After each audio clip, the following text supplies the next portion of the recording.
would you guys react if I said that you can learn anything, almost? And that's not being delusional. I think a lot of people get overwhelmed when they see all that there is to learn and they just sort of shut down. Because I know that, because I used to be one of those people. You can learn anything. Whether or not you will is up to you. That part is true as well. So overall, the process of learning absolutely anything is really, really simple. You just break down big problems into smaller problems. Almost everything, right? Within reason. Find something you want to learn, like say art, rocket science, programming, anything. It's kind of like this giant mountain that's super overwhelming. You're like, I can't climb that mountain. It's too tall. There's no way I could do it. You don't even want to start doing it. But if you look at that mountain carefully, if you just break it up, it's actually, you could think of it as a number of very small hills, actually, right? Maybe you can't climb a mountain, but you can climb a little hill. And if those hills are still too big, you can break them down further into smaller and smaller hills. Heck, you could break them down into each individual step. If you do it one step at a time,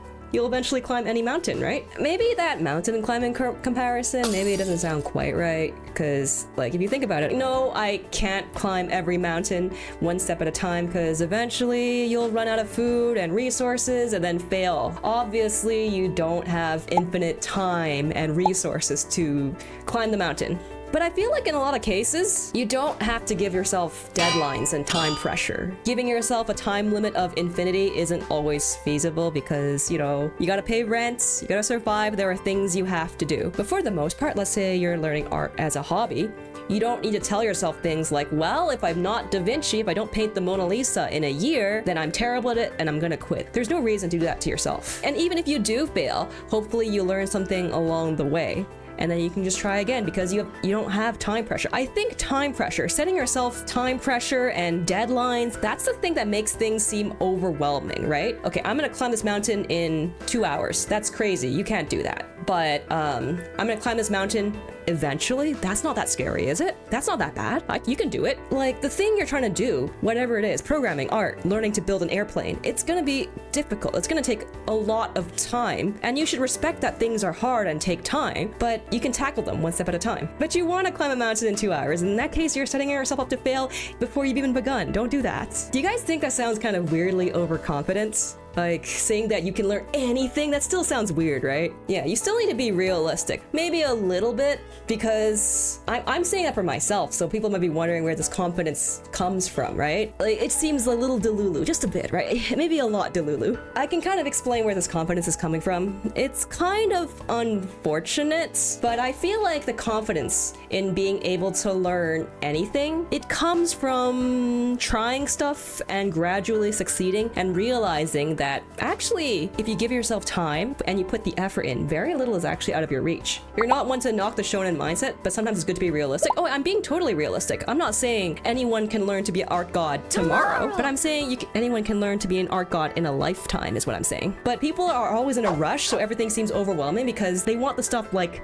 now. It's less about you can learn anything if you try and more about you can't learn anything if you don't try. Oh, I really like that. That's true, right? Because the most important thing is actually trying. Trying is so important. Trying is critical. Trying is how you learn. Yes, so that sounds really unfortunate, right? In order to have the confidence to achieve, you need to have achieved to begin with. And how I developed that confidence was like, well, I had a programming job for a decade, right? Even though the problems you encounter in programming is probably less insurmountable and less huge than some of the things you guys want to achieve, right? But in the end, it's still the same thing. It's about having big problems and then breaking them down into smaller and smaller, more digestible issues until you can tackle those smaller issues. And after you solve those and you understand how to learn, once you learn how to learn, then you slowly get that confidence like, you know what, I can probably learn how to do anything. For something you feel as though nothing works, you've had that thought process before and it leads you to not try and never change, failure is inevitable, to be honest. It seems kind of stupid, right? Well, you get the confidence to achieve by achieving, okay? But I had to start from somewhere. I don't know where you can magic the confidence out of nowhere, but I can tell you how I started. When I was in my early mid-20s, I was a total and complete and absolute failure. I had flunked out of university so many times times. I literally like was about to get kicked out of my third school or something. I had never achieved anything of note. I was never able to do anything. Everything I tried just ended in failure. At that point, I felt like I was like a dead loser. At a certain point, I started thinking everything I've ever tried in my life has failed.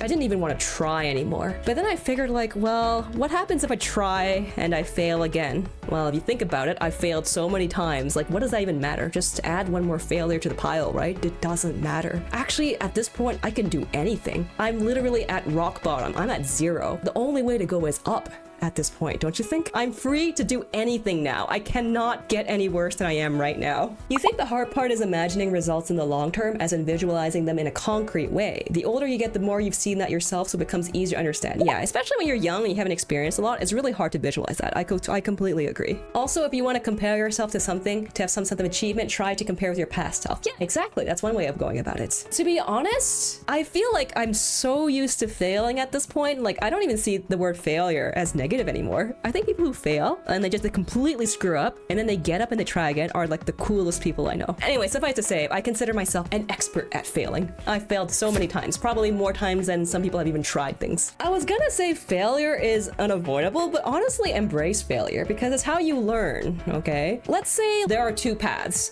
One of them is wrong, one of them is right. If you choose one at random and you just completely luck out and you go along the right path, good for you. You didn't have to struggle, but that's good, okay? But you didn't learn anything from that. But if you RNG poorly, you choose randomly, you go down the wrong path, you're like, oh, crap. And then you start realizing, okay, that was wrong. You start paying attention, okay, why was this path wrong? Let's say you're an adventure, traveling down 2 paths. Like, oh yeah, that path, it looks like it leads into a scary cave. Maybe next time I won't do that. Then you lower your chance of failure the next time. You learn. That's what failure is for. It's literally part of the process. So you shouldn't feel too beat down when you fail. That's how you learn things. Because once you accept the fact that failure is actually just part of the process, it's not avoid it when you can, but it's like it's completely unavoidable. Sometimes the best way to start a task that seems insurmountable is just to go try, okay? Just try, jump in and try. Like, you want to write a novel? Write the worst novel you can, because even if it's bad, you just did it. Let's say fighting a hard boss in a video game. Jump in, try the moves out. That's the only way you do it. Socializing and trusting people, well, get out there and try to talk to somebody and see how that goes. If it didn't do well, take note and see maybe you can improve next time. But let's say you're learning some new software. You've never done 3D before, so you open up, let's say Blender, and you're like, okay, I want to learn how to do stuff. You start by following a random tutorial, doesn't matter which. You go in there and then you just solve those problems one at a time. You're like, okay, I don't know how to make a primitive shape. You look up on Google, how do I make a primitive shape in Blender? Okay, you learn, you do that. Oh, I don't know how to move the camera. You look that up. Just solve those issues as they arise. It's a fine way to start doing things. For instance, let's say like, I want to start learning how to game program. How do I make games? These aren't going to be the very best resources, but they will serve as starting points. And there are so many tutorials here you can try. You have to be careful with sources, but as a complete beginner, honestly, anything's better than nothing. Here's the thing, even if you choose the wrong path, you're like, oh, I don't really like this. It's not like you're stuck. You can just go back, it's fine. So it's not only just like, if you're a person who learns better with a structured approach, there are also always courses online. There are research papers. There are so many places you can look for information. If there's anything that university teaches you, it's learning how to learn. That's the main thing you should take away. And I feel like just learning how to learn, it applies to absolutely anything. Game dev, art, literal rocket science, anything you want. Like, I'm not joking, right? I think some people get overwhelmed with the amount of like resources they get. Let's say art, right? Since we're an art stream, an art YouTube, whatever, is like, people look at how to learn art and it's like, wow, there's color theory, there's gesture, there's anatomy, there's like construction, there's so much stuff. There's so much stuff. Where do I start? My answer is literally vibes. Go with whatever you feel like doing. Because if you go with vibes, there's a chance you'll enjoy the thing more. And if you enjoy the thing more, you'll be incentivized to go learn more of it. Go through vibes. And if you really can't choose through vibes, random number generator. Doing anything is better than doing nothing, even if it's not like the 100% optimal choice. Everything is learnable is a very empowering motto. Okay, you can say everything is learnable, or if you want to like say it in a way that resonates with the youth, everything is just a skill issue. Just get good. Anything anything worth learning, in my opinion, anything that's cool and awesome, that's worth learning, like arts, like game programming, right? Like making a game. Anything worth learning is hard. By saying you can learn anything, I am not trivializing these things. I'm not saying they're easy. You can do easy clap. It's easy stuff. It's not easy. It's gonna be hard. It's gonna be rough, but you can do it. That's all I'm saying. All right. Anyway, that's all I wanted to say. I hope that didn't come up as too weird, but like, I just feel like I get it a lot on my stream, right? Like, oh, I want to learn X, but it's scary. I want to learn Y, but I'm scared. I want to learn Z, but I don't think I can do it. You can do it, okay?